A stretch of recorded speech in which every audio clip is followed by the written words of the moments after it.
Welcome to the Socialist Equality Party's online event, The Class Struggle, Capitalist Crisis, and the U.S. Elections. My name is Andre Damon. I'm a writer and editor for the World Socialist website, and my co-moderator is Larry Porter, the former Assistant National Secretary of the Socialist Equality Party.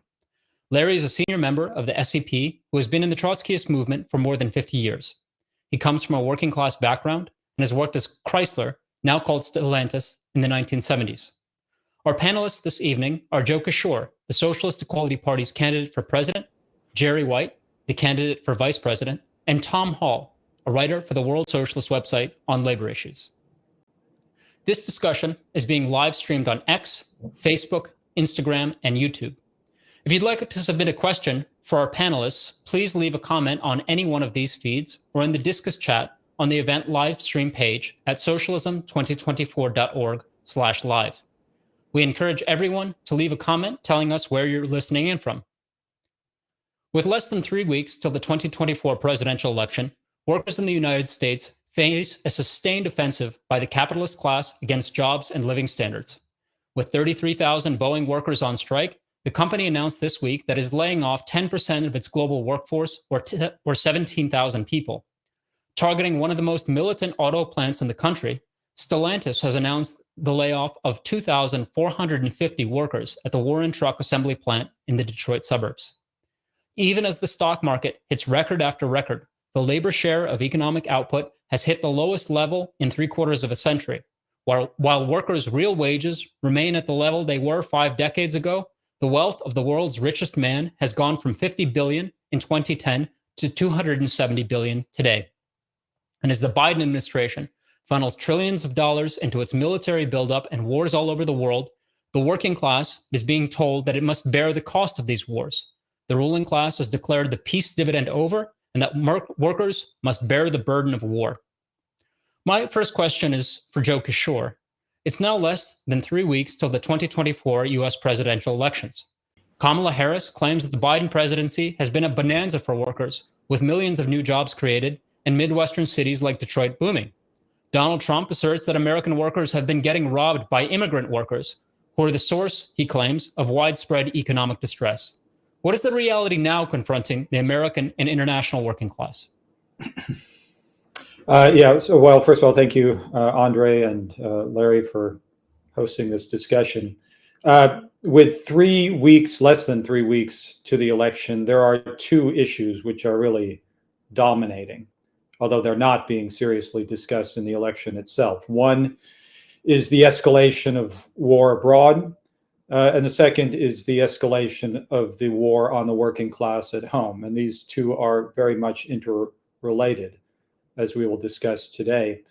Later this week, Biden is traveling to Germany, where he's going to meet with the heads of state of Germany, France, and the UK in what amounts to a war summit. The White House just announced earlier this week, or this past weekend, that it is deploying an advanced missile system to Israel, along with 100 troops, as part of an immense escalation of the war in the Middle East. It takes place against the backdrop of the ongoing genocide in Gaza, with every day bringing new horrific attacks and mass murder. And in advance of an imminent strike by Israel on Iran, which would be a criminal act of aggression, the Netanyahu government has said that such an attack will take place within the next 3 weeks, that is, before the election. And its implications are really dangerous, an immense escalation of war in the Middle East. At the same time, Biden will be discussing with his counterparts plans for an enormous escalation in the war against Russia in Ukraine, including discussions over plans to allow Ukraine to use US and NATO long-range missiles to target cities deep inside of Russia, which raises the danger of a direct war between NATO and Russia, and the danger of nuclear war. One of the central themes that we have emphasized in our election campaign and in all of our discussions with workers is the inextricable connection between the war abroad and the war at home. that it's waged by the same ruling class, that the escalating global war, is a war for profit, for control over natural resources, access to cheap sources of labor.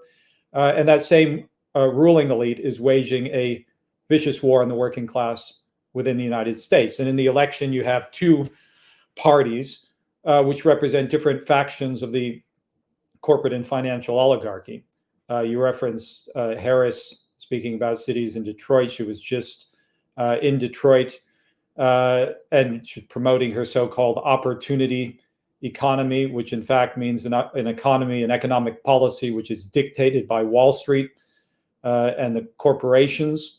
She just gave an interview to Fox News, which is airing, in fact, tonight, in which she said that the main difference between her administration, or future Harris administration, and the Biden administration is that her administration will be more beholden to business interests and oriented towards a political alliance with the Republican Party.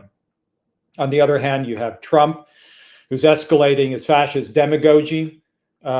You referenced the attack on immigrants and the claim that immigrants are the cause of social problems in the United States. That's a lie. It's the ruling class that is stealing the resources of society. The stock index is at record highs. Social inequality is at record highs. And increasingly, over the past several days, Trump has focused his really fascistic attacks on what he's referred to as the enemy within. And what does that mean? The enemy within is the working class. He's given a couple interviews in recent days in which he denounced auto workers and said that basically children could do the job of auto workers. He had a discussion with Elon Musk in which they talked about the necessity of firing workers who go on strike. Trump speaks for a section of the corporate oligarchy that is absolutely ruthless, is breaking with democratic forms of rule. And the ultimate target is the working class. And both parties speak for and represent the interests of the ruling elite, different factions. And even as we are, as you indicated, even as we are approaching the election, the ruling class is escalating its offensive, a wave of job cuts, 17,000 job cuts at Boeing, which is the company's answer to the strike, the ongoing strike of Boeing workers, trying to bludgeon workers into submission.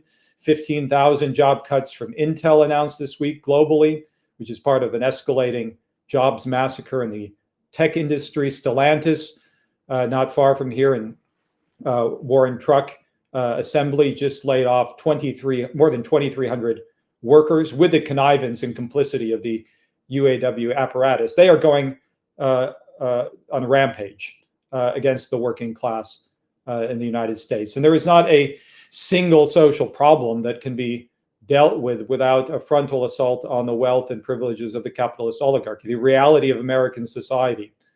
You have firms like BlackRock with $11.5 trillion in assets, nearly half the GDP of the United States. Individuals like Musk, who you've referenced, $270 billion. The 737 billionaires in the United States now control more than $5.5 trillion in wealth, and that's about it. I think it's something like an 80%, 78% increase since 2000, the beginning of the pandemic. This is the reality of American society. It's dictated by and overseen by a corporate financial oligarchy. And the issue, and whatever happens in the election, it's not going to address any of the fundamental issues confronting workers. And these issues are not being discussed. There is, we're writing in a statement today, a conspiracy of silence in the elections on the escalating war, on the reality of social life in the United States, and whoever wins, and if there is even a conclusion to the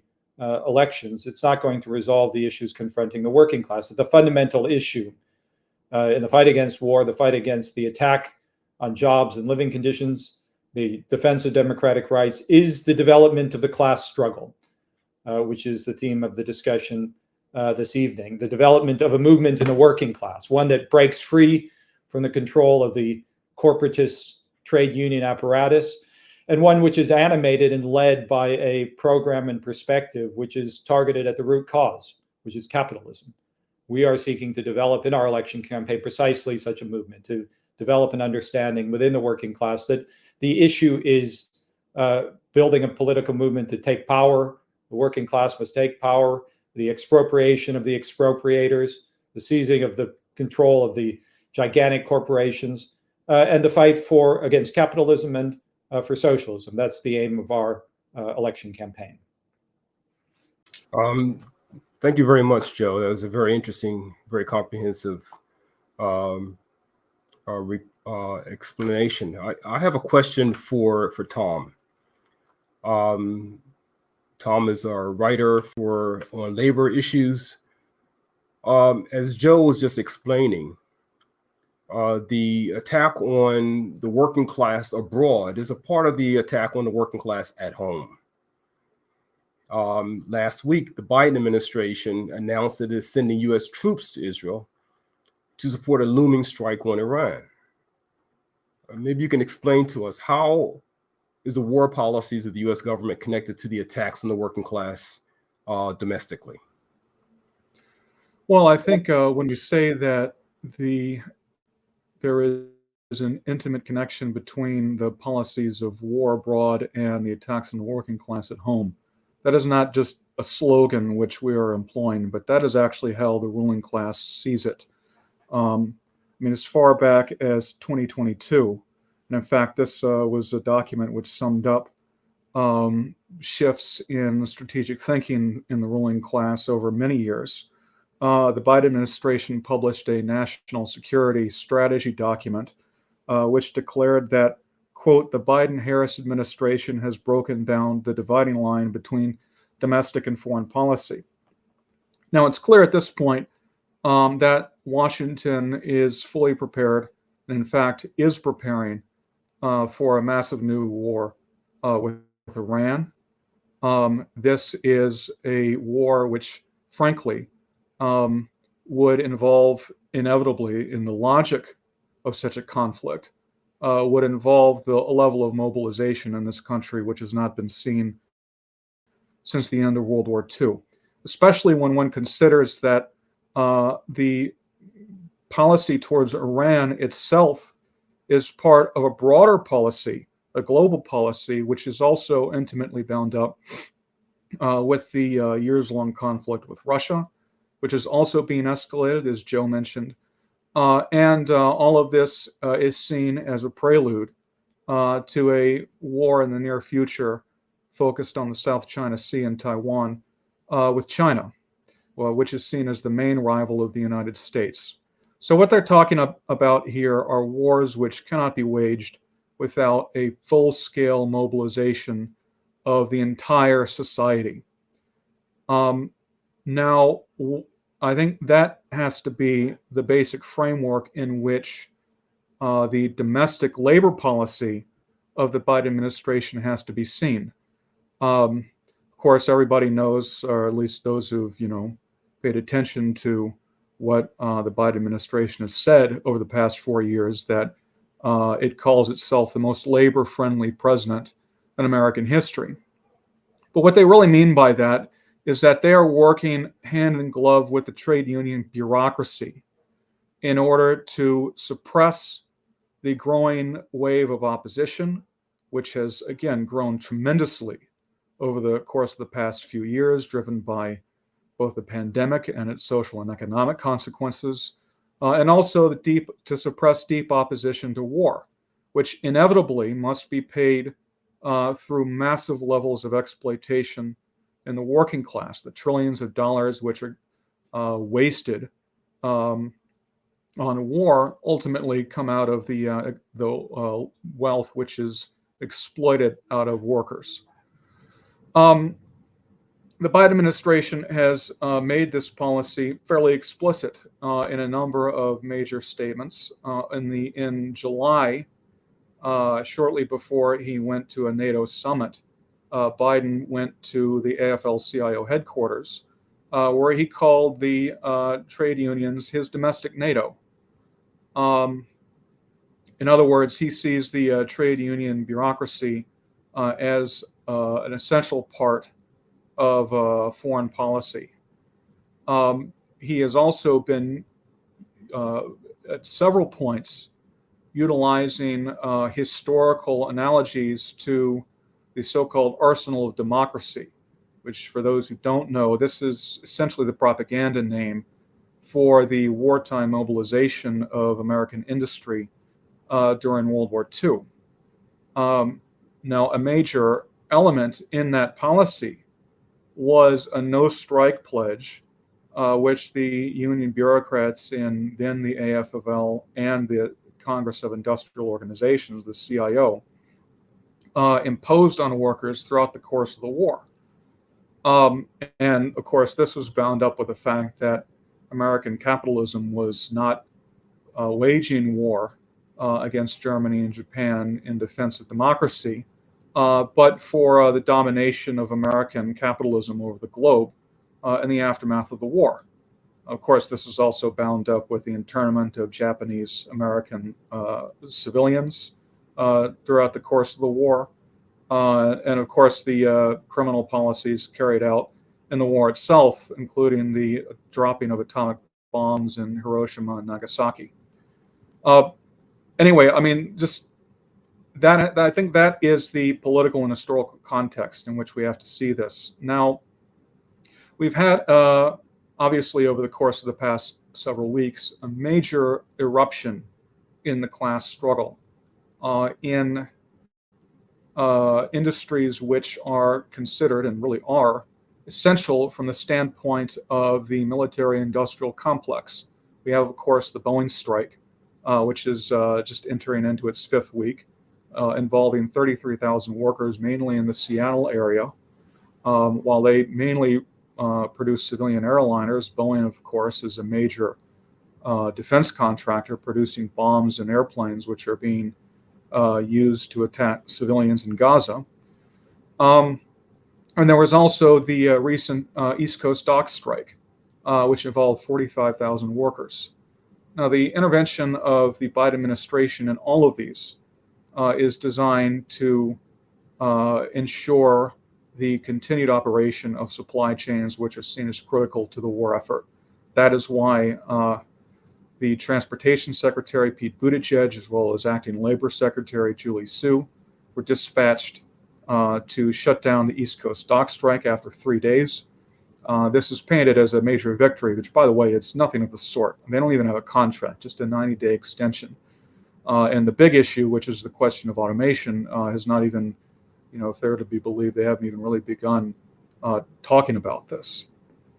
And now Julie Su has been dispatched to mediate talks at Boeing, where they are, no doubt, and there are many signs that they are determined to shut this down if they can over the next few days. But I just want to close with one final point. This whole conspiracy involving the Biden administration, the union bureaucracy, and of course Wall Street is objectively coming into conflict with the emergence of the class struggle and the growing opposition of the working class, not only to social inequality, but to war. Biden may have a conception that he's going to reenact the policies of Roosevelt during World War II. But the fact of the matter is there is nothing even approaching the New Deal policies at home, which were pursued by the Roosevelt administration. They are combining preparations for war with massive attacks on the living standards of the working class at home. And this produces not only an exceptionally explosive political and social situation, but also is demonstrating to workers themselves that there is a deep interlink between war abroad and the class war at home. And I think we'll talk about this more later in the discussion. But this finds expression in the growing rebellion of the rank and file against the union bureaucracy, the sellout contracts, which they have been imposing or attempting to impose over the course of the past several years. And of course, the Socialist Equality Party encourages and supports this, and encourages in particular this opposition to take an organized form through the development of rank and file committees which are alternative structures through which workers can not only oppose, the inadequate contracts, but to connect the fight for a decent standard of living, the opposition to exploitation in the workplace, with a broad movement against war and against the profit system as a whole.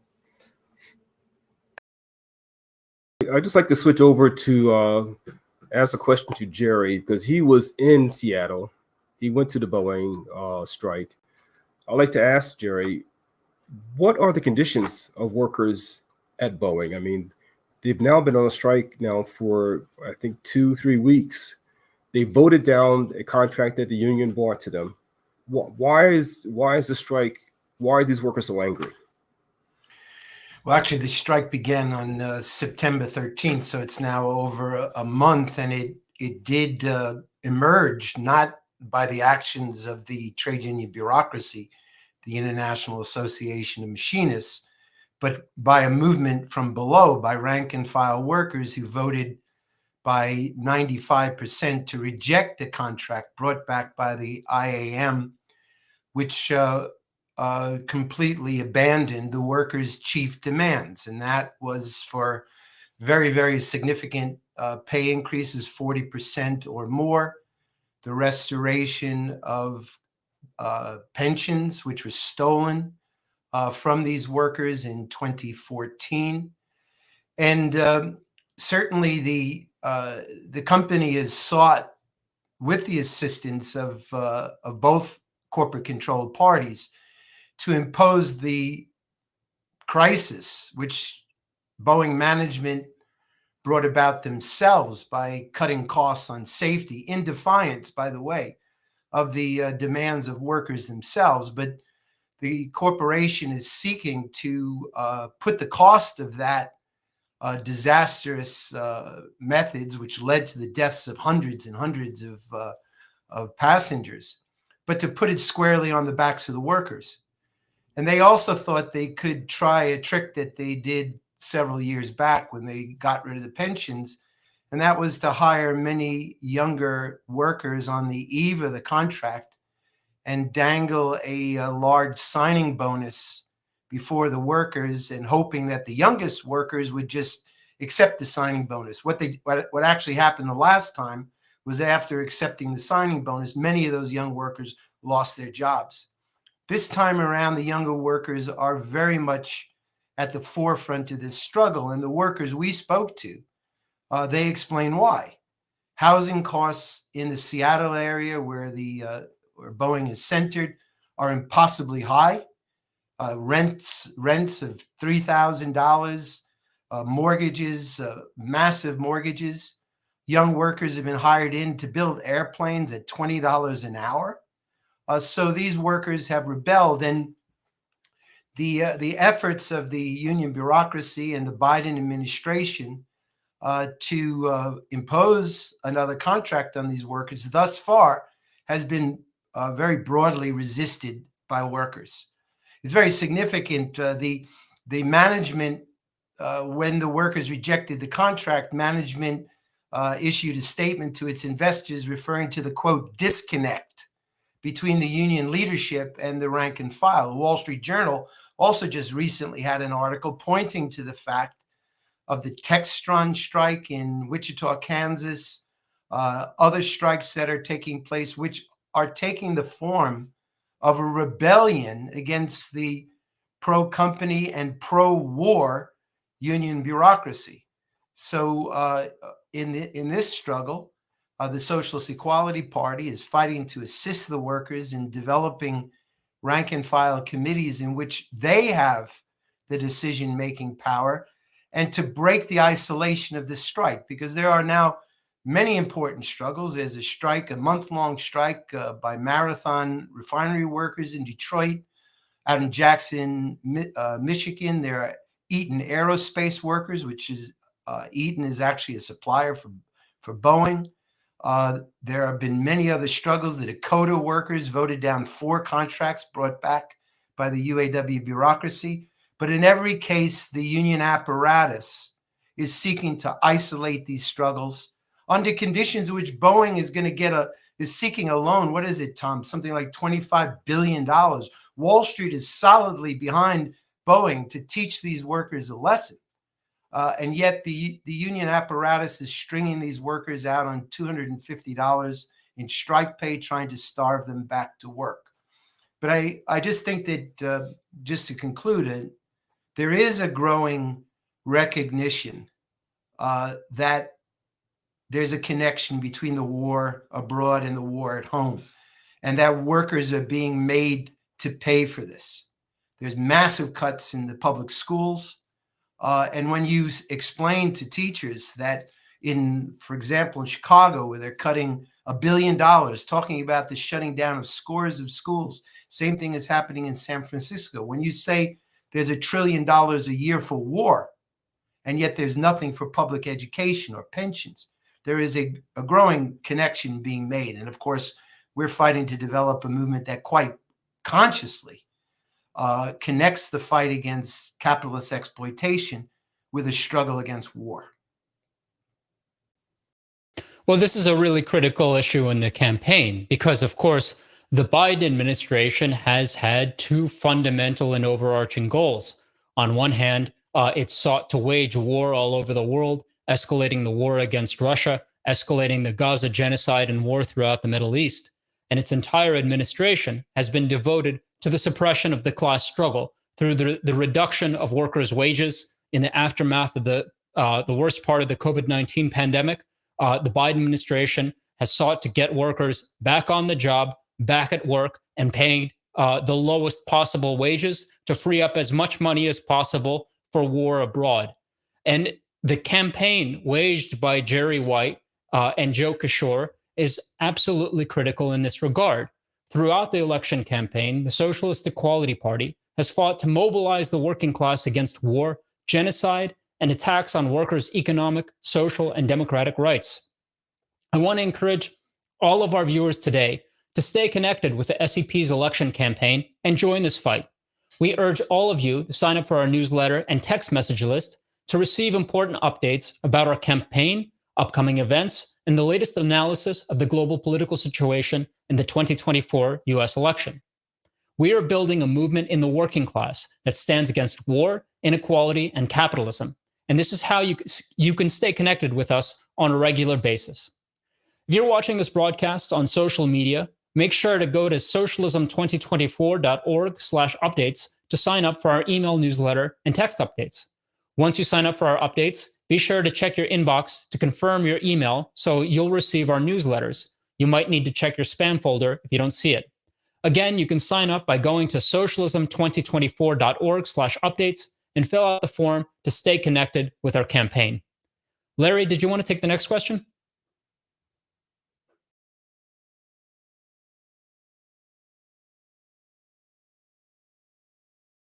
To Jerry. Again, Jerry spoke very well on the question about the experiences of the situation at Boeing. I would like to raise the question about the development of the class struggle in the U.S. There have been stand-up strikes. There was a stand-up strike last year of auto workers. The suppression of the railway workers struggle. And in addition to Boeing, there was a 3-day strike at the docks. And there's another major issue, especially about the situation in the auto industry, since we're here in Detroit. They built up Sean Fain enormously. Of course, Biden invited him to the State of the Union address and so forth and so on. He's working very closely with the Democratic Socialists of America. And they helped, and they're working with him in the leadership of the UAW. And the purpose of their campaign is to give UAW a facelift, give it especially after the corruption that's taken place over the last period. And of course, there was the other experience that took place in the UAW was the Dakota workers in Chicago voted they are parts workers in the auto industry. They voted 4 times to reject a concessionary contract that was promoted by Fain. They called the strike that took place, the stand-up strike, a historic victory. I'd like to ask Jerry, has there really been a change? What is the real situation now facing auto workers? Well, thanks, Larry. I mean, we, of course, have brought our campaign to auto workers, and among rank and file workers, there is a revulsion towards the cynicism and hypocritical claims by Fain. The stand-up strike was a maneuver that was actually aimed at blocking all 150,000 auto workers from going out on strike at once, which was the demand by what was something like 99% to use the full strength of the workers. Instead, this so-called stand-up strike, which we referred to as the bend-over strike, actually never brought out more than, at best, a third of the workers. None of the major profit centers were called out until the last minute before they pushed through the contracts. And it was these contracts were pushed through on the basis of blatant lies. The claim that young workers, supplemental or temporary part-time workers, would be rolled over to become full-time workers. Well, within weeks, hundreds and then thousands of these temporary workers were fired. And then the auto industry has now utilized the green light given by the UAW bureaucracy to wipe out thousands of jobs. At Stellantis, in Detroit, in Toledo, in Kokomo, there have been huge job cuts.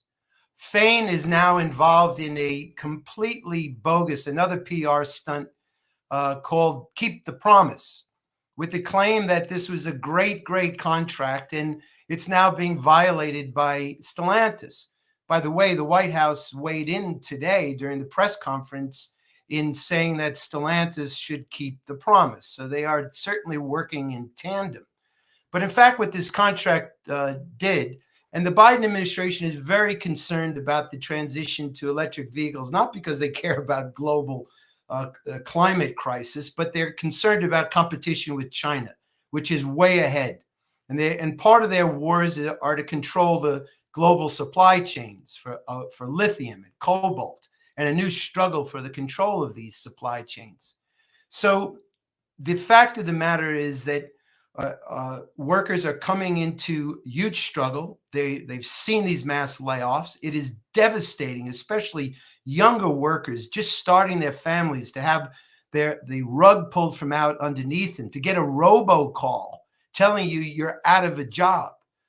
And the other aspect of the UAW bureaucracy's policy is complete nationalism.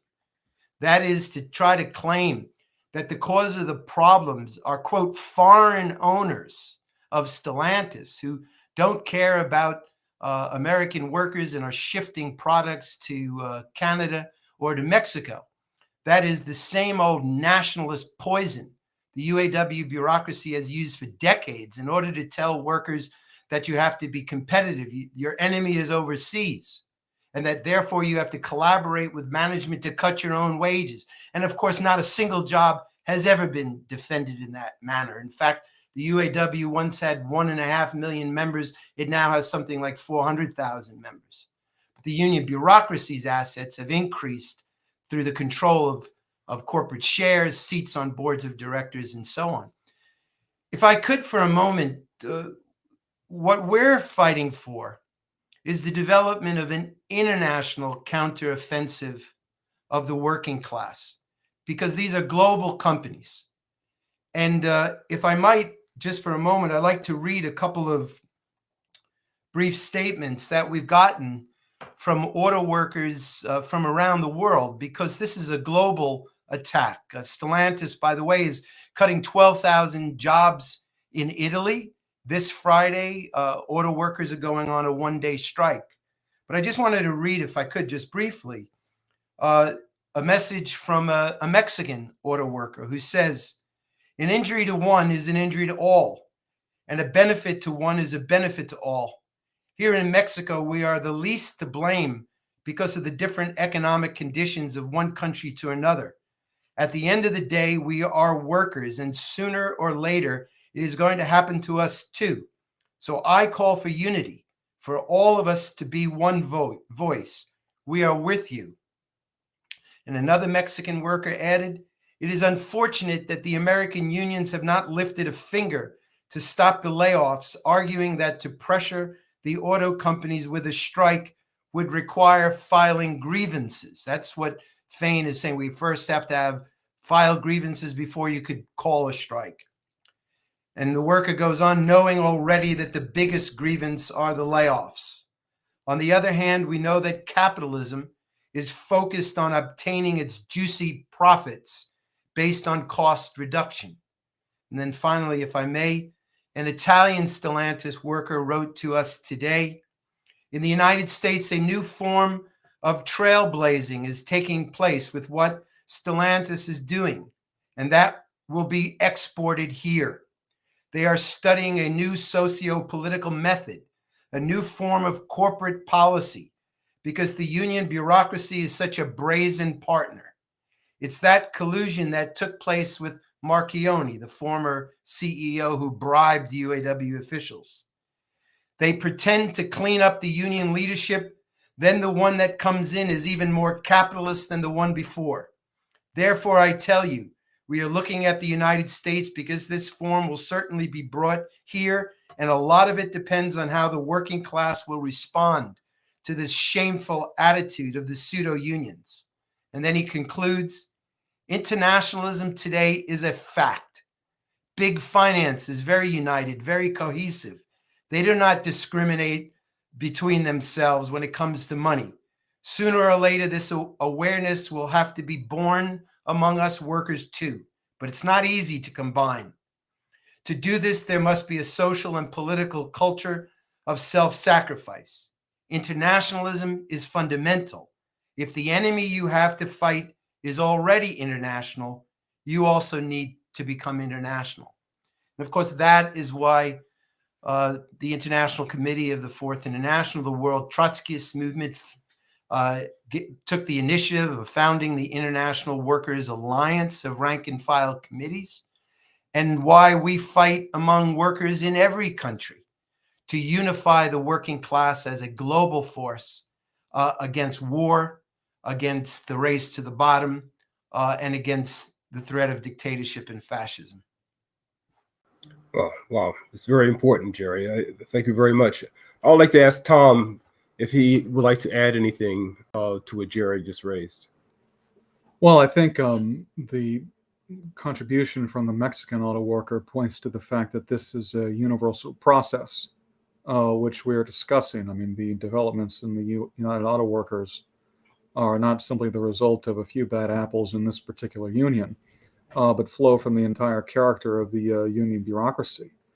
I will also say, I mean, one point which was stressed in Jerry's remarks and also in the Mexican auto workers' remarks is the way in which the union bureaucracy is attempting to elevate new factions from within itself, present them as a sort of pseudo-reformer, populist faction, and on that basis prepare the ground for the next wave of sellouts. I think in particular, another major experience, certainly in the United States over the course of the past year, was at UPS, where the new administration of General President Sean O'Brien at the Teamsters claimed to be leading a strike-ready campaign for months and months before the contract expired in the last summer. But this is all, public, for public consumption. They had no intention of calling a strike, and not only did they renege on their own pledge to call a strike without a contract by the time the old one expired, but they imposed a contract, or they hailed as a wonderful victory, just like the UAW later did, a contract which is now being used to cut thousands and tens of thousands of jobs. Within months after the contract passed, UPS announced that it would close or automate 200 of around 1,000 facilities in the United States. And UPS CEO Carol Tomé has explicitly cited the contract with the Teamsters, which contains no provisions against layoffs, tech-driven layoffs, as being instrumental in allowing them to carry this out.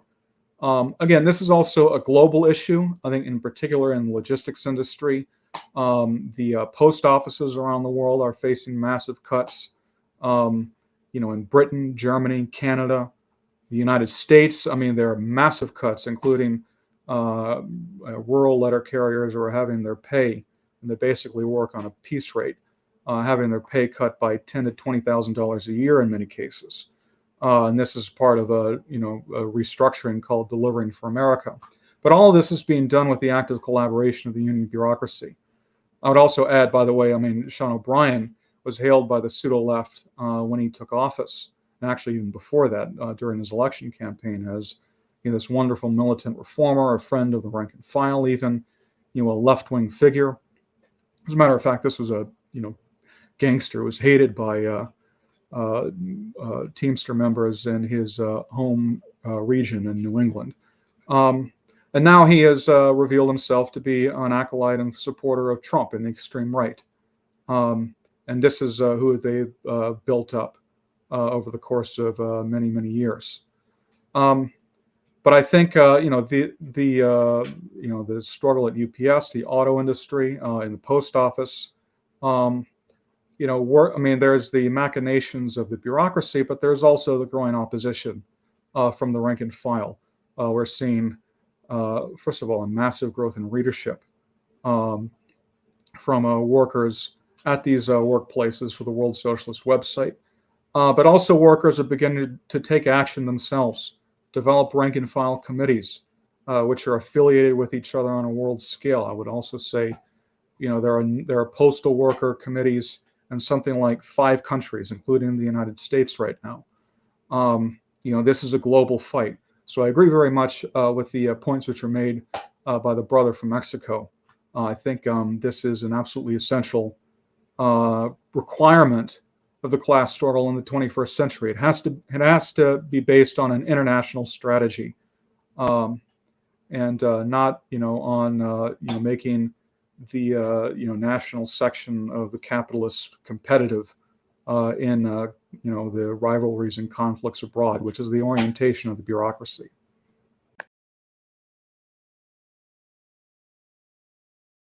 Thank you very much, Tom. I believe Andrew, did you want to, Andre? Yeah, we have actually a question from a listener named RJ, who asked, I think, a very thoughtful question about the political issues in the upcoming election, which is just less than 3 weeks away. Obviously, Trump has threatened to use the military to establish a presidential dictatorship and to, as he puts it, deal with his political opponents. The question is, Harris and the Democrats claim that Trump's threats to use the military against civilians in the U.S. is not the way we do things in America. But of course, Trump's dictatorial actions have a long precedent spanning decades of effectively dictatorial actions taken by presidents invoking the war on terror and, in fact, war abroad. Joe, did you want to address this question?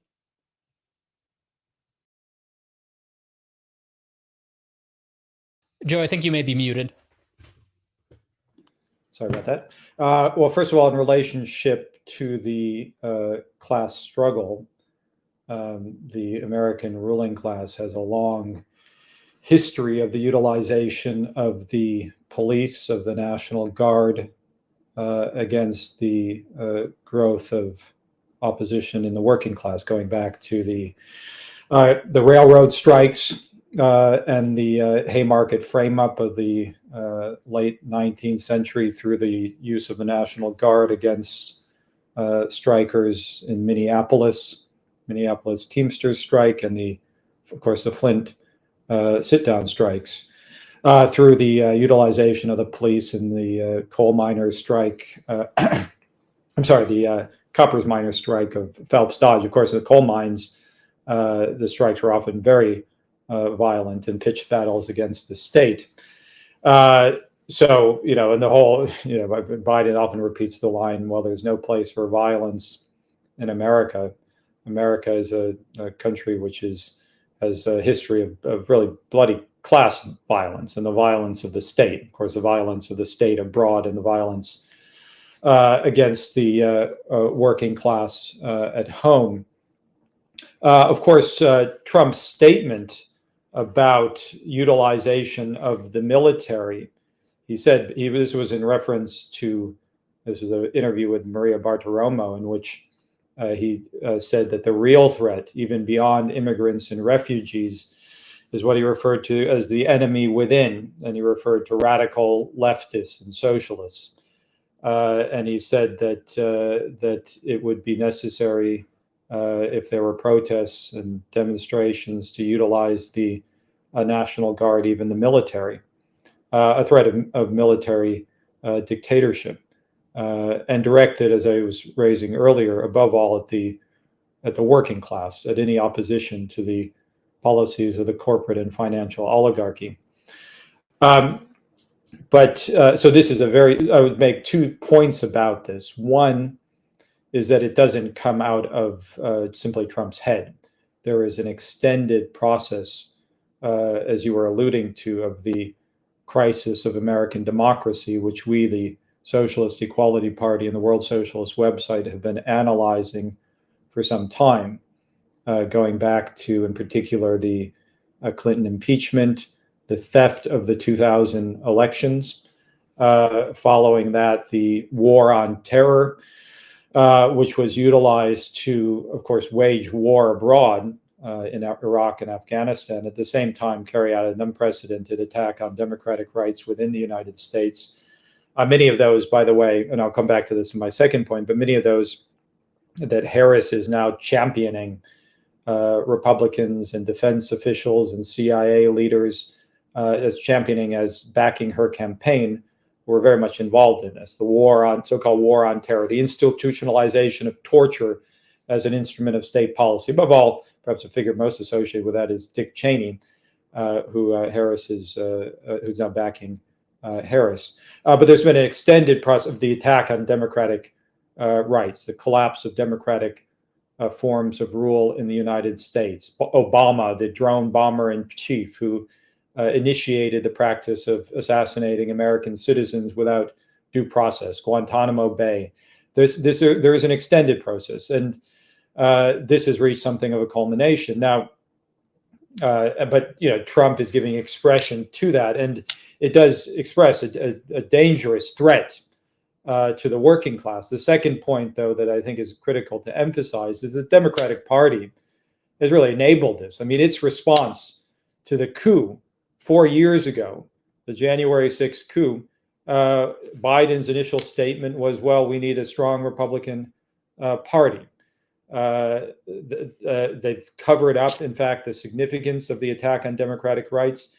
At the rally, which I think the questioner was referencing, Harris actually showed, I think this was a couple of days ago in Pennsylvania, showed Trump's statements about utilizing the military, but it's treated largely as a joke. The Democratic Party is not seeking to expose the real threat. And of course, they have nothing to offer the working class. I mean, there is, whatever the outcome of this election, something on the order of 70 million people will be voting for Trump. That's not because there is 70 million people who want a dictatorship or want fascism in the United States. Rather, it's an expression of the fact that the Democratic Party has absolutely nothing to offer. It is correctly hated by broad masses of the population, the working class. Its policy is one of endless war abroad, for which it seeks the alliance of the Democratic Party, and the war on the working class at home. And it is, its politics is that of beyond the military, Wall Street, the intelligence agencies, the politics of sections of the upper middle class, which hopefully we'll have a chance to speak to. But the obsessive focus on race was reflected in the recent statement by Obama and Harris's own interview yesterday, in which it was all about questions of race, actually trying to divide the working class. But they have no program policies for workers, and that creates the conditions that Trump is able to exploit. And that's why, I mean, you talk about, I mean, there is, as Tom and Jerry were emphasizing, enormous anger in the working class. I mean, it's expressed in, and it's the nervousness. Jerry referred to the Wall Street Journal article about contracts being voted down repeatedly. The fact that Boeing workers voted 96% to reject a contract brought back by the IAM, their own union. It's an expression of enormous level of social anger in the working class. But that has to be organized and given political expression. And that's the basis upon which it's possible to undermine the support for Trump himself. And that means the opposition to both parties. It can't be subordinated to the Democratic Party. It has to be the fight against the threat raised by Trump has to be developed as a movement of the working class against the whole political system. Thank you very much, Joe. This is actually a very important contribution here because of the enormous divide that's now developing in this country as a part of an international process. And how the Trump administration, the Trump policy very much is in alignment with what's taking place even with the Democratic Party. And I wanted to ask the next question to Jerry to speak on this question of identity politics and especially on the role by the Democratic Party in promoting identity politics, primarily for the purposes of suppressing the class struggle. As Joe was just explaining, there's a long history of struggles in the working class. I would dare say that maybe many young people know more about racial politics than they know about the history of the class struggle in America. But just this week, former President Barack Obama criticized Black men in a speech in Pittsburgh because they weren't sufficiently supporting Kamala Harris. What do you think about this development and the promotion of this racial politics?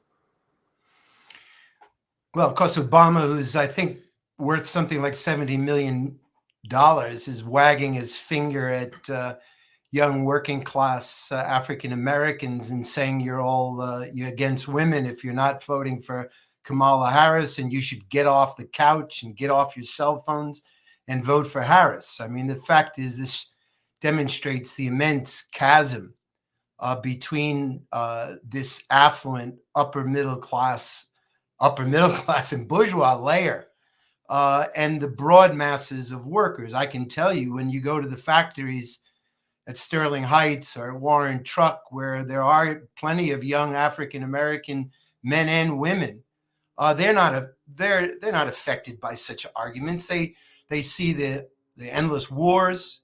One young worker said to me yesterday, she said, "Look, I've got kids. I don't want them to be drafted.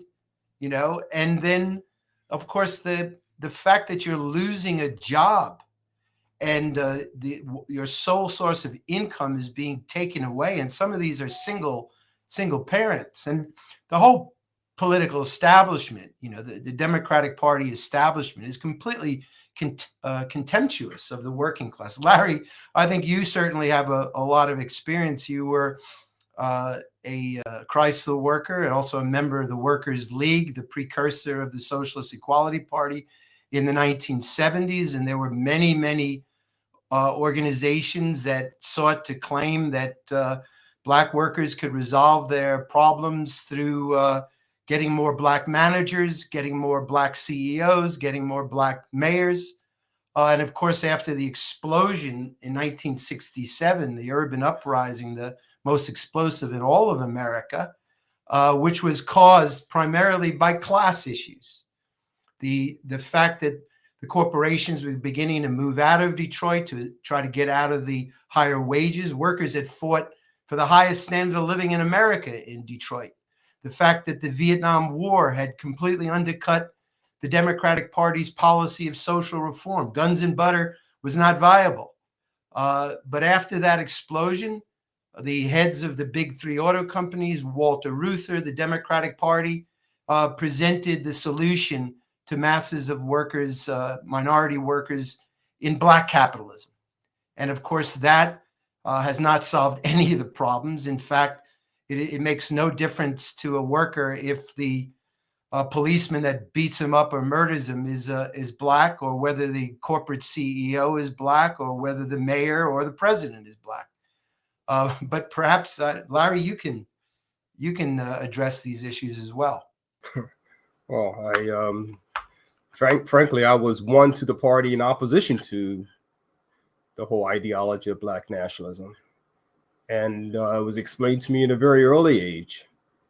During the period when the Panthers were very popular in the 1970s, I knew people in the Panthers, and I knew they were courageous fighters, but they had no perspective. And when it was explained that society is based on a class basis, not a racial basis, it began to make sense to me as to what the real relationships were in our society. It's just a phenomenal situation now with Harris as well as with Obama. Harris came to Detroit and she didn't address even the conditions of workers who are losing their jobs.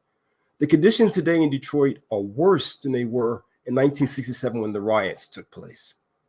And this is after 20 some years with a black mayor. The conditions have not changed. In fact, they've become worse. And I was reminded of a book that was written back in 1957 by E. Franklin Frazier. I'm sure some of our members are aware of it, called The Black Bourgeoisie. Frazier was himself a socialist. He was a critique of the racial politics. And he recognized very clearly the class divide that took place in our society and explained at that time the role of the rising black middle class and the black bourgeoisie, which were no different in their orientation and policies and so forth and so on than the white bourgeoisie. That we live in a class society, and this is now reflected today even more so. This is what Obama represents as well as Kamala Harris. There are now 2 million black millionaires in America. It's extraordinary. They control 90%, that top 10% control 90% of the so-called black wealth. They don't represent the interests of the working class, and they're not interested in carrying out a struggle to defend jobs and living standards. They're mainly interested in how they're going to increase their own wealth. So I do think that this is a very important issue, and this is, in fact, something that we're really fighting with workers to break from, and that's being promoted, especially now today, by the Democratic Party. Well, this is an absolutely critical issue, and a critical issue in the campaign of Joe and Jerry, because, of course, the Socialist Equality Party is the only political party and the only political campaign running in this election with the explicit goal of uniting workers across ethnicity, religion, industry, nation in a common struggle for world socialism. But in order to fight against war, inequality, and capitalist exploitation, the Socialist Equality Party's election campaign is critical to building a movement that represents the interests of the working class as a whole. But in order to make this fight possible, we need your support. We ask that you dig deep and donate as generously as you can today at socialism2024.org/donate. This campaign isn't funded by corporations or billionaires. It's powered by workers like you. Every contribution, no matter the amount, helps us expand our reach and build a powerful socialist movement of the working class. Again, please go to socialism2024.org/donate and support this campaign. Now, our next question is for Joe, and it comes from a reader named Shane. That's, I think, a very interesting and thoughtful question. Shane writes, from my perspective, the Democrats and Republicans do not represent distinct political parties. Rather, they are two factions of a single corporatist ruling party. My question is this: does this perspective hold any validity for the panel? If so, what would be some useful strategies for communicating this reality to coworkers and fellow citizens? Joe?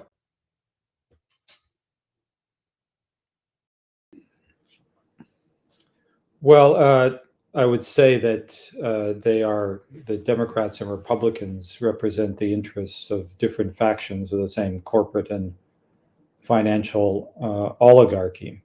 They have different tactics, and there are certain divisions within the ruling class, divisions over issues of foreign policy, as well as domestic policy. I was in the sense that, for example, the Democratic Party, at least at this point, is relying more on the trade union apparatus, what Tom was referring to as Biden's domestic NATO, to suppress the class struggle,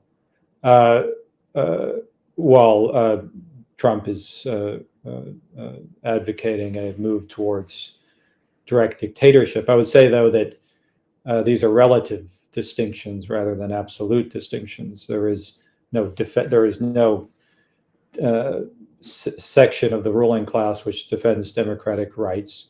Again, they have certain tactical differences, but they represent the same corporate and financial oligarchy. I think it raises a broader question and a critical issue in considering the political challenges confronting the working class. I referred earlier to the long tradition of bloody class struggle in the United States. I would say that in relationship to the promotion of racialist politics, one of the aims of it is, in fact, to deny that history. Perhaps most infamously in the New York Times 1619 Project, which is a racialist falsification of American history. One of the central aims is to basically write out the class struggle. According to this new narrative, the history of the United States is the history not of class struggle, but of racial conflict. And that is a historical perspective which is used to serve definite political ends in the present. That is the promotion of the identity politics of the Democratic Party and of layers of the upper middle class. But in fact, the United States has a long history of bitter, bloody, violent class struggle in which workers engaged in heroic battles from the railroad strike I referred to, through the sit-down strikes, the general strikes, mass struggles of the 1930s, which established the industrial trade unions, the battles of the post-war period, which also influenced and impacted the civil rights movement. The 1970s were a period of immense class battles every day. In the coal fields, the coal strike of 1974 and 1978, where workers defied the injunction of Carter and launched their strike. It is a long history of class struggle. Although in the more recent decades, this is beginning to change, as Tom and Jerry were referring to already, the trade union apparatus, particularly in the 1980s, worked systematically to isolate struggles, PATCO strike, and then that's followed by a whole series of strikes, Hormel, Phelps Dodge, and Greyhound, others, which the union apparatus worked systematically to isolate. And that is responsible. I think we have a graph will show the growth of social inequality. That's the artificial suppression of the class struggle, which is now breaking free. But the main point I want to raise in relationship, yes, this graph, which shows the relationship between the decline of work stoppages in the United States and the rise in income inequality. David North, in one of essays that we published in the aftermath, or lectures in the aftermath of the 2008 crisis, referred to the scissors graph.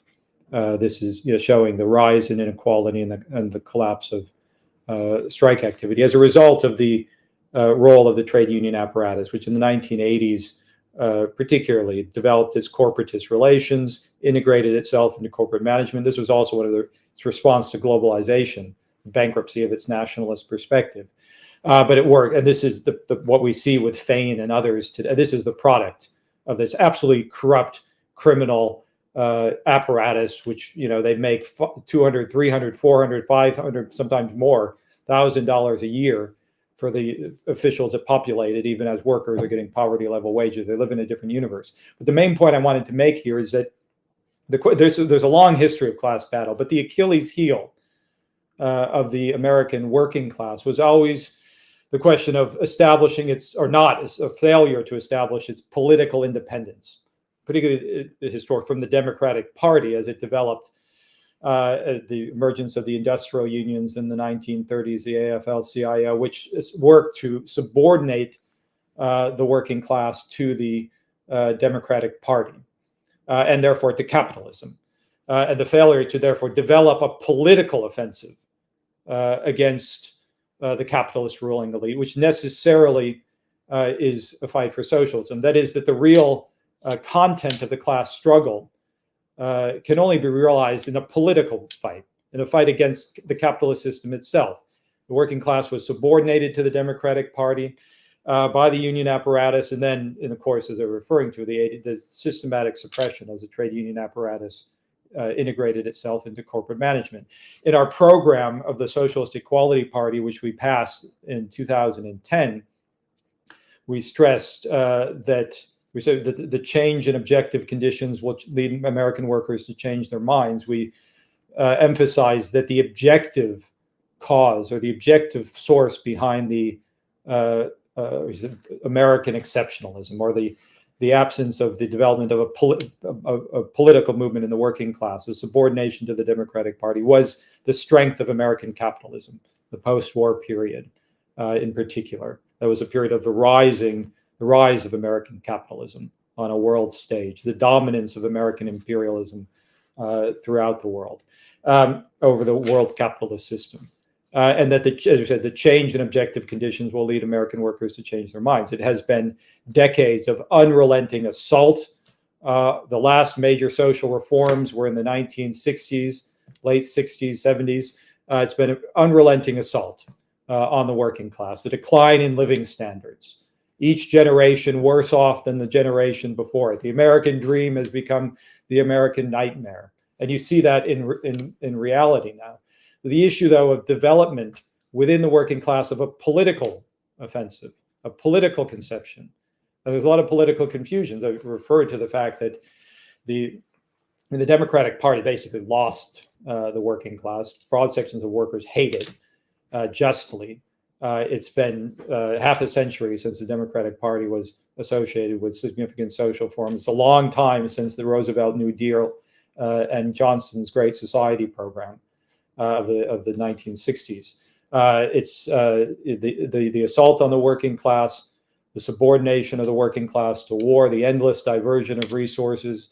This has been an extended period, and that has created conditions for the development of it's embedded in the present situation. There is enormous social anger. We see it in the growth of social opposition in the working class, the strikes that break out, the striving of workers to break free of the apparatus, rejection of contracts, not 1, 2, 3 even, but 4 times brought back. It expresses something. But what is most critical is within this to build a political movement and to develop a political understanding, a socialist understanding, to clarify within the working class the great political questions, the great historical issues. I mean, what are issues which arise in the course of discussions with workers? And Jerry was talking about this, might speak about this. He was talking about workers on the picket line the other day at Marathon. What are the issues? So, the history of the socialist movement. What is Stalinism? The history of the Trotskyist movement. That Trotskyism is the real continuity of the Russian Revolution. The history of the socialist movement is the history of the Trotskyist movement. These are great historical questions which have to be clarified in the development of a real political movement in the working class, and understanding what capitalism is, what socialism is, that the interests of workers are bound up with the fight against capitalism, and that the class struggle must become, or in order to be really realized, it has to become a political struggle against capitalism, against the ruling class, and for socialism. So I think it's a bit longer in terms of an answer to this question, but if you look at the political system, it's dominated by these two parties. They represent the interests of the corporate financial elite. There has to be the development of a movement in the working class, but it has to become a political struggle, which means a struggle for power. That the issue is that the working class has to take power itself. It has to develop its opposition against the whole social political system.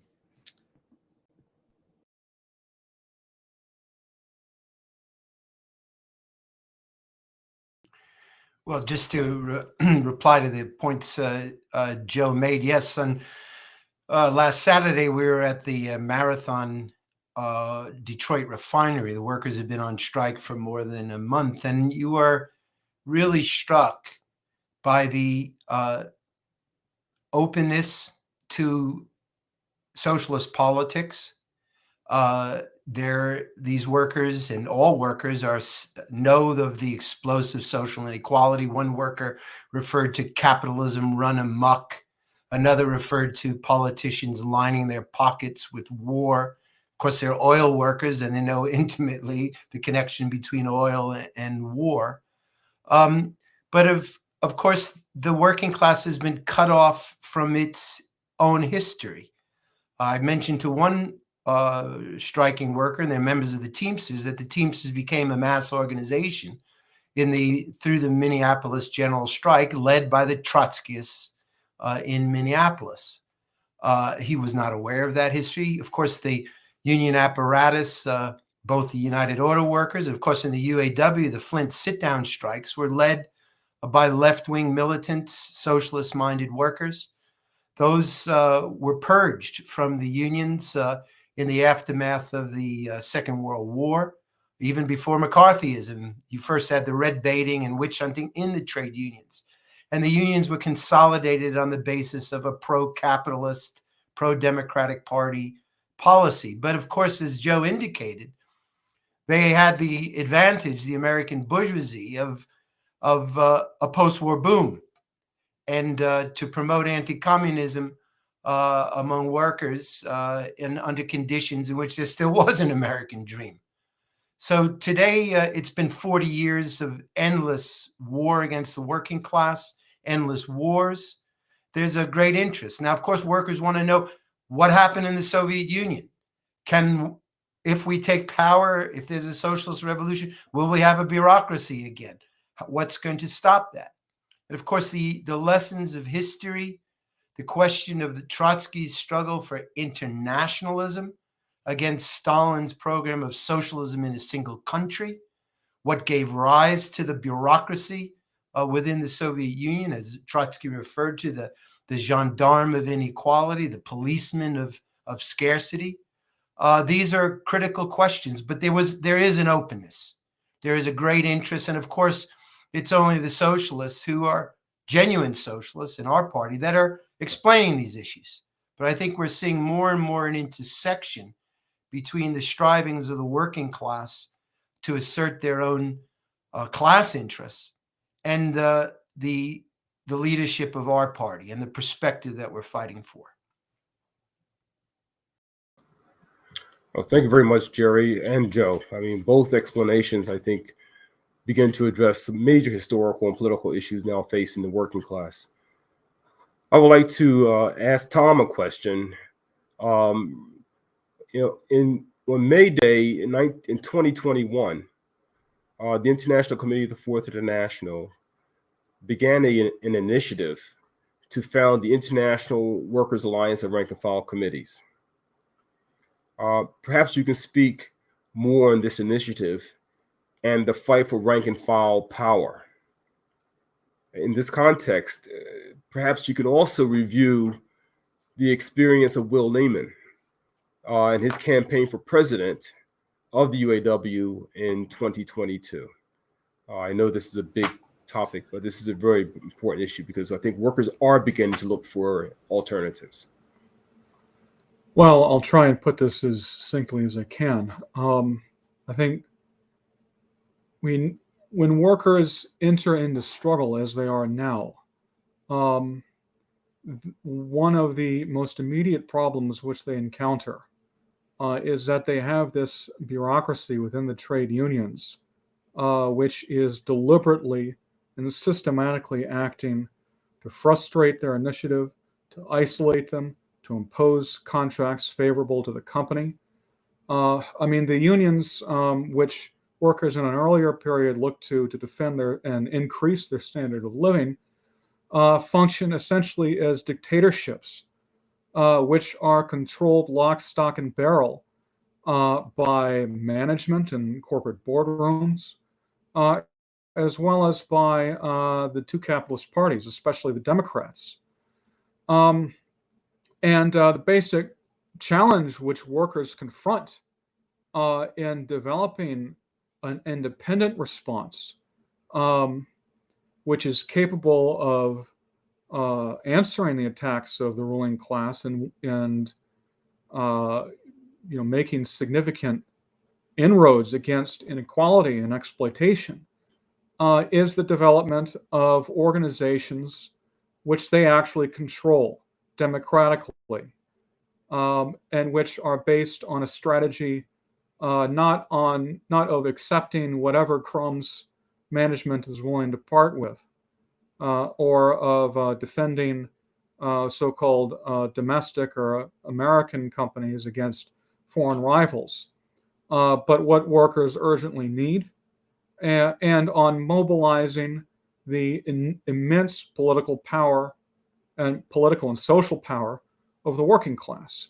That's why the Socialist Equality Party has placed such central attention on the development of rank and file committees, of giving workers structures through which, or developing with workers new structures through which they have the power to countermand betrayals by the bureaucracy when they inevitably take place, and which give them the ability to take control over their own struggles. Now, I would say just briefly, I mean, the IWARFC, since the initiative was first announced in May of 2021, the number of committees affiliated with the IWARFC has steadily grown. I referenced earlier the global reach of just postal worker committees alone. We have committees which are active in the auto industry. We also had a railroad workers rank and file committee, which played an absolutely instrumental role in the struggle 2 years ago, where workers were fighting against a sellout contract, which was brokered by the White House, which the White House was relying on the union bureaucracy to impose.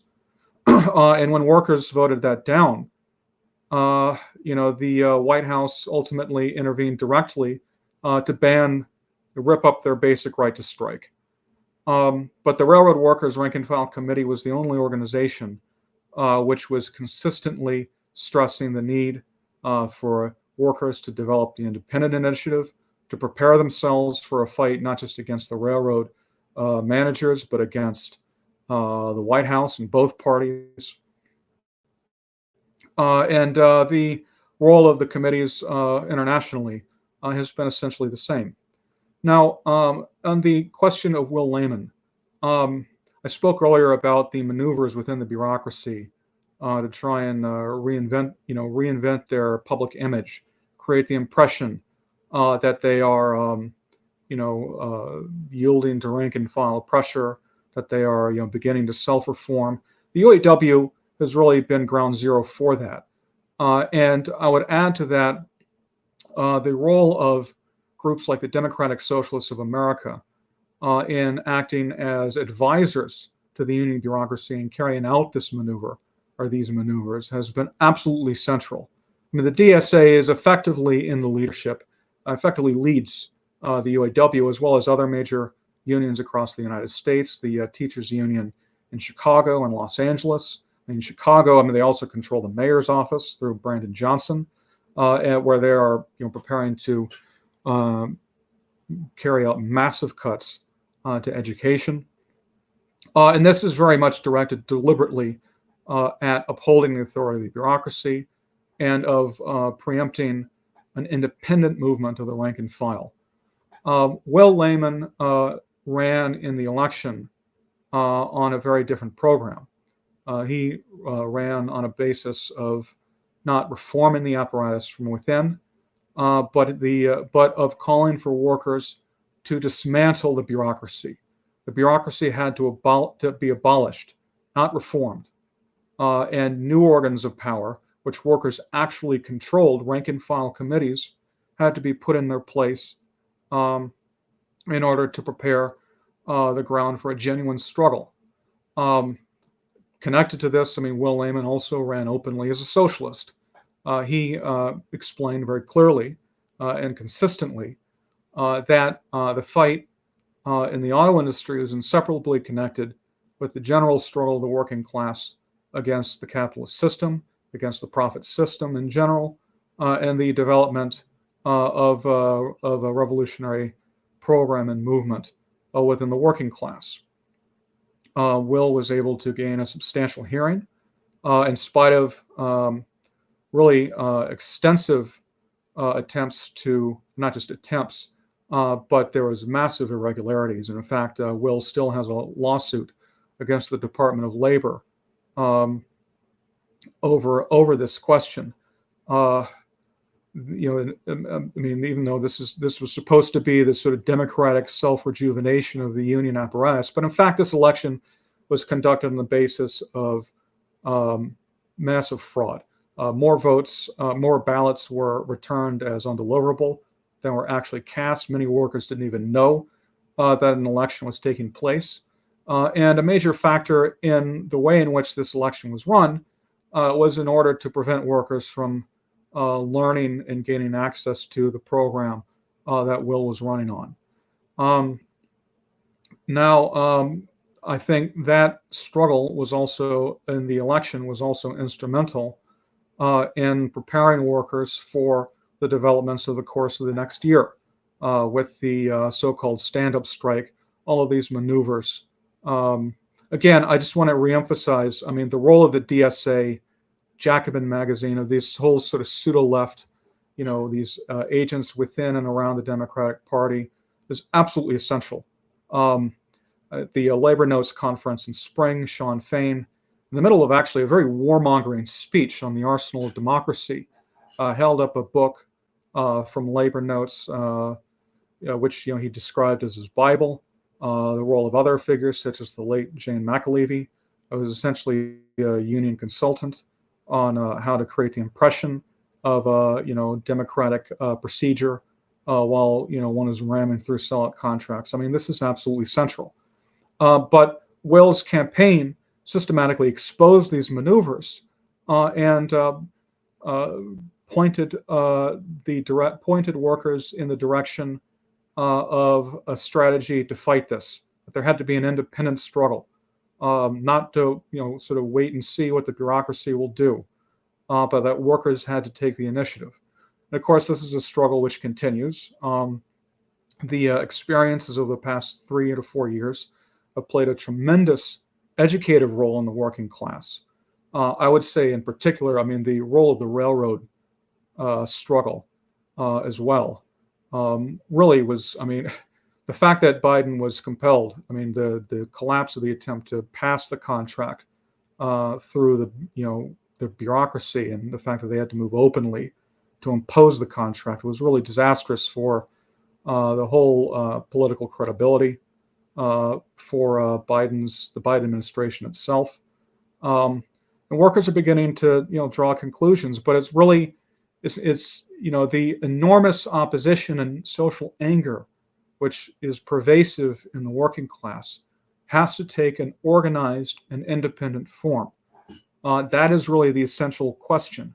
And the International Workers Alliance of Rank and File Committees, obviously the campaign of Will Lehman, and Will himself is also continuing to play a leading role in the IWARC. These are playing an absolutely central role in developing such an independent alternative. Well, I really wanted to emphasize the significance of Will's campaign for president of the United Auto Workers Union that Tom was just speaking of. Will ran as a socialist. He campaigned against war. He campaigned for the freedom of Julian Assange and for the defense of democratic rights.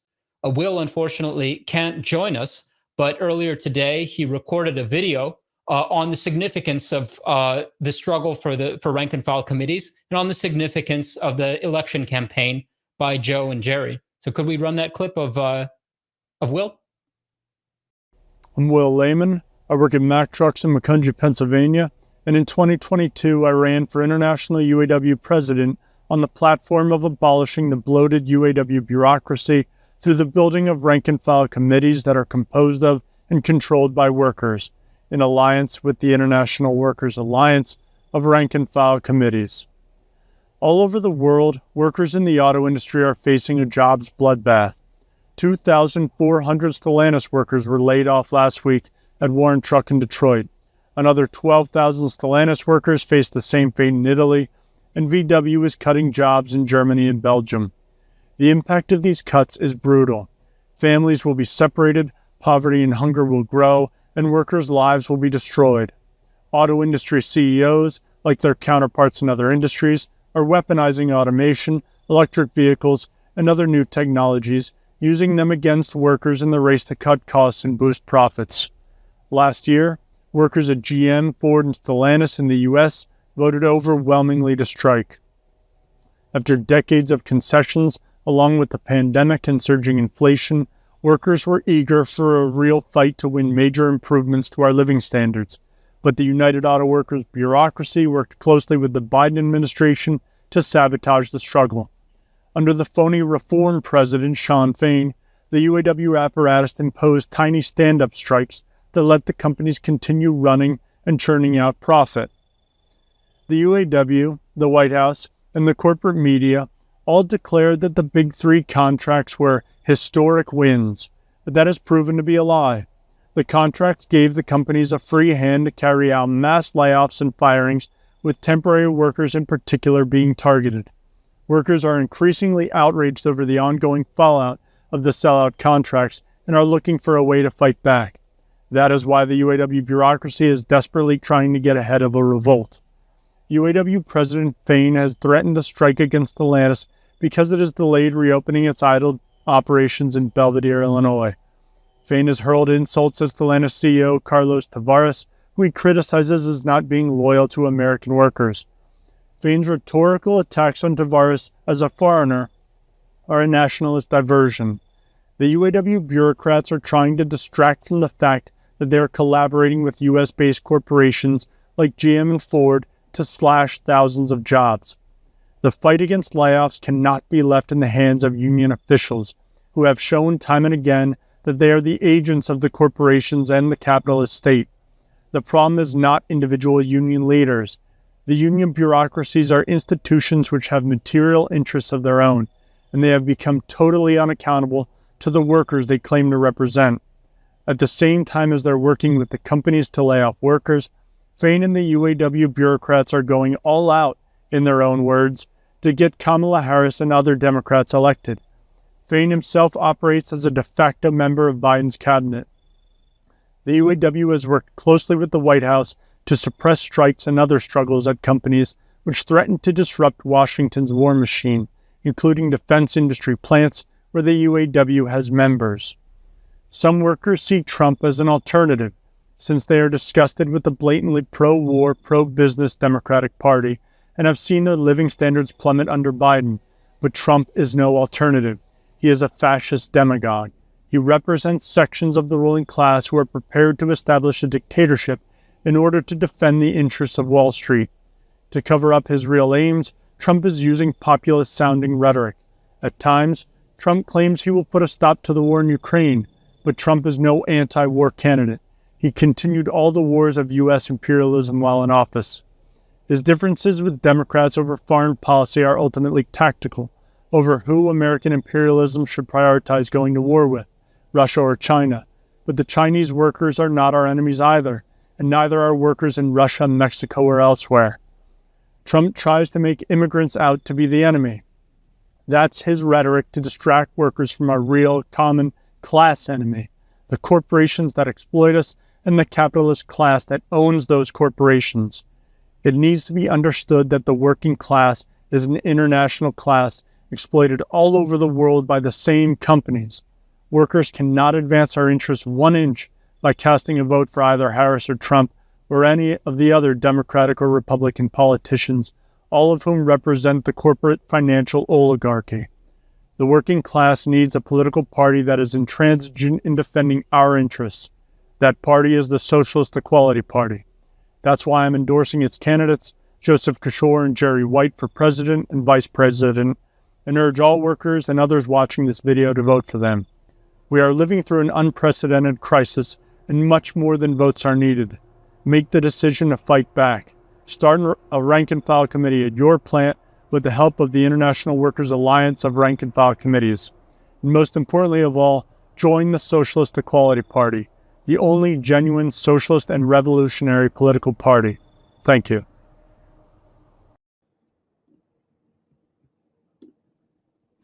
Thank you very much, Will, for that statement and the endorsement.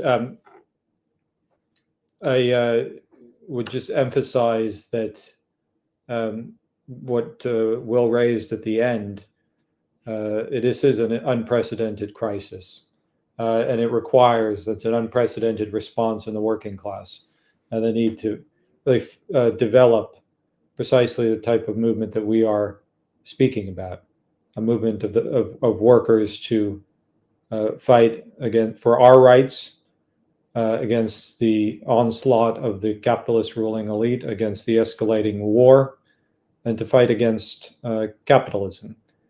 Will raised the importance of voting for the Socialist Equality Party. I encourage all of you who are listening into this to vote for myself and Jerry White, the Socialist Equality Party candidates. We are on the ballot in Michigan, where we gathered 20,000 signatures to get on the ballot, including from many auto workers.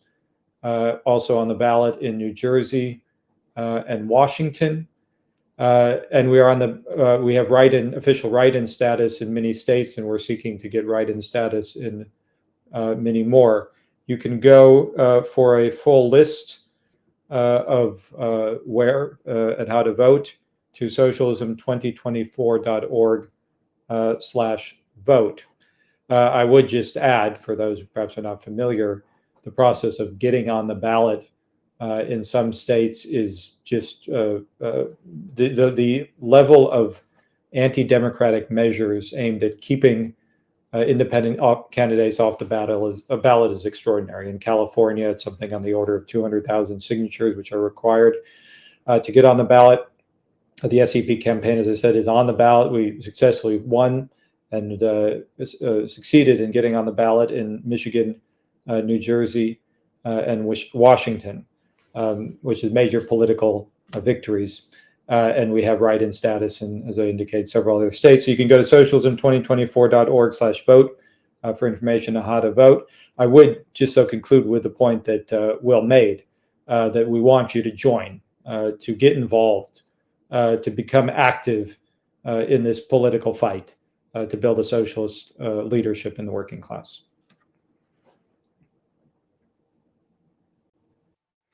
Thank you, Joe, for those powerful remarks. Before we conclude, I want to encourage everyone watching to expand their Marxist library, adding these key titles, which are about to show on the screen, which cover many of the themes we've discussed tonight. These include the works by SEP National Chairman David North, as well as writings on the national degeneration of the unions and globalization. You can find these works at mehring.com. That's MEHRING.com. Now, this final question to conclude is for Joe. There are just 3 weeks till the 2020 presidential election. No matter what happens, the ruling classes are determined to pursue escalating war, attacks on democratic rights, and a war on the working class. To conclude tonight's discussion, what would you say workers should do in the weeks remaining in the election? And what is the socialist strategy for the way forward after the elections?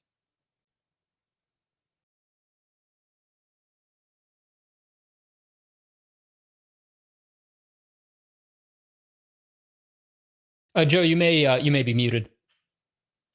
Oh, sorry about that.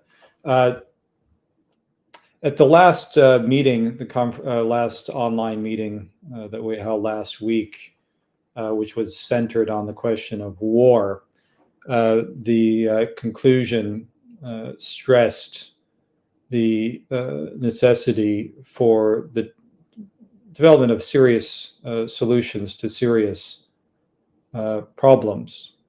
As David North noted, there are no easy answers. If there were easy answers, or there are those who give easy answers, but there are not answers which in fact address the problems that we confront.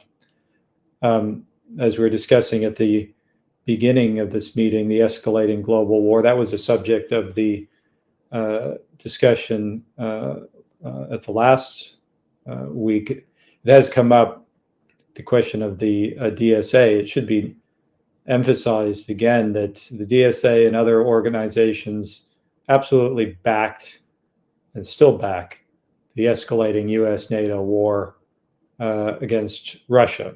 And it's very much connected to the to their role within the trade union apparatus that Tom was referring to, a war which has led to the deaths of hundreds of thousands on both sides, and now is dangerously escalating into a direct war involving nuclear armed powers. I want to make the point that just 9 days from today will mark the 6 months anniversary, or the 6 months since our comrade Bogdan Siratuk has been held in prison by the Zelensky regime, which has been promoted by American imperialism and by the various forces which have backed this war as a supposedly paragon of democracy. In fact, it operates under martial law and prisons opponents of the war. Bogdan was arrested on frame-up accusations. He is a principled opponent of the war, of both the Russian government, Putin, and the Zelensky regime, fighting for the international unity of the working class against war. And he has been now in prison for nearly half a year in brutal conditions in the Ukrainian regime. And this is bound up with, directed by the United States. We talk about the relationship of the escalating war to the attack on democratic rights. It's exemplified in this attack on Comrade Bogdan, a leading member of the YGBL, the Young Guard of Bolshevik Leninists in Ukraine and Eastern Europe. I do want to encourage everyone, I think the URL was put up, to go, if you haven't already, to sign the petition to demand freedom for Comrade Bogdan. But this is part of, as we were discussing, an escalating global war. It is entering a very dangerous situation, even in the 3 weeks before the election. The magnitude of the crisis, how it develops precisely, we cannot predict, but the capitalist ruling class, the imperialist powers, are leading mankind towards disaster. We see in the genocide in Gaza, 200,000 people, as estimated by the medical journal The Lancet, murdered by an Israeli regime, defended openly, armed, supplied, defended by the imperialist powers, politically justified, the United States. This speaks to a level of criminality, to a global situation, and a ruling class which is prepared to sacrifice. And we might also add the 27 million people globally who died from the pandemic over the past 4 years, 1.4 more than that million people in the United States. A ruling class which treats life with indifference, which is normalizing mass death. We spoke about the normalization of genocide, normalization of nuclear war. The situation is grave. And here in the United States, the political crisis is extreme. How the election itself develops is unclear. The Republican Party, Trump and the Republicans have made clear they're not going to accept the results of the election if they're declared the losers. Whether there is, I mentioned briefly, there is even a nationally recognized president come January 5th is highly doubtful. In any case, the political situation is extremely explosive. The Democratic Party is focused on war. Trump and the Republicans are agitating fascist violence. And they both represent the corporate and financial oligarchy. So the situation, the magnitude of the crisis is extreme. In the next 3 weeks and beyond, I mean, you raised what will happen after the elections. Well, the same issues. We want everyone to vote for us in the next 3 weeks. But the campaign, in a sense, doesn't stop there. The Socialist Equality Party is intervening in these elections to fight for a political program, fight for a political orientation in the working class. And that has to be continued and extended after the elections. It doesn't stop on November 5th. The issue of the building of a political leadership, that is the issue. Without that, there is no way forward. The building of a revolutionary leadership in the working class in the United States and all over the world. There is the fight for the international unity of the working class, the development of a global movement against war. As we've stressed many times, all the problems that we confront are global problems.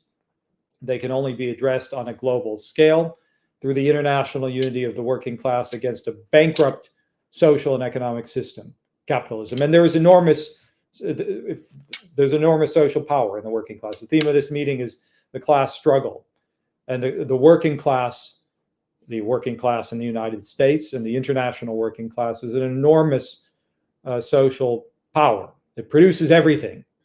I've had many discussions with workers talking about the nature of capitalism. The working class produces everything. Musk and his billionaires, their wealth doesn't come because they're brilliant people. It comes because workers produce everything, and they're exploited, and it goes to the profits of the corporate and financial oligarchy. The working class has enormous social power, and that's what has to be mobilized. So the situation is very fraught. The crisis is intensifying, but we proceed with confidence that the working class can and will fight. But as we've stressed at this meeting, that struggle must be developed as a political struggle, which has as its aim the conquest of political power through the development of the class struggle, the arming of the working class with a socialist program, a perspective, an understanding of the history, including the history of the working class struggle in the United States, the history of the Russian Revolution, the history of the Trotskyist movement, and on that basis to build a political leadership that offers a way forward for mankind. Well, thank you, Joe, for that excellent summation. I'd like to thank all of our participants in this critical discussion. We will continue to have weekly discussions like this each Wednesday between now and November 5th, in addition to other events around Election Day itself. I'd like to conclude by urging everyone watching this broadcast to share this recording and this discussion with your coworkers, friends, and family members, and invite them to the event next week, and to donate and to subscribe to our campaign newsletter at socialism2024.org. Thank you very much.